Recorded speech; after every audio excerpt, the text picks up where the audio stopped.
I have two little theories. Well, three if you like.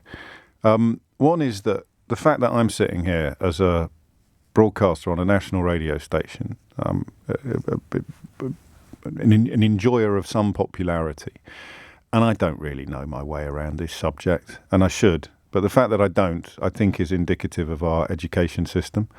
Something Martin Lewis, Lord Martin of Lewis, as he should be soon, would be very passionate in support of. The idea that we don't get taught anything like enough about finances. And again, without labouring the point, because I'm currently doing all right, I don't need to find out more. Some people will know it inside out. The poorer you are, I guess, the more conscious you will be of how now. But maybe not even that. We're just not taught about personal finance in the way that we should be. I can tell you about the reign of Charlemagne in the Byzantine Empire, but I can't tell you about the relationship between national insurance. Mark in Staffordshire suggests that Linda up in Dumfries is slightly mistaken because the new bit of the national insurance increase is a levy, so she'll have to pay that, but she'll only pay that. So it's a new 1.25%. Again, I should know this, and I don't. You know me. Some subjects, it sounds like I really know what I'm talking about. So that's problem number one. Problem number two, I think, is our attitude to tax. I don't know whether this is unique to the UK. I suspect it. Well, it obviously isn't, because you see it a lot in American politics as well. Why don't we just give seats in the House of Lords to the people that pay the most income tax, rather than people that donate to the Conservative Party? I know this sounds a bit simplistic, but I genuinely don't think that it is.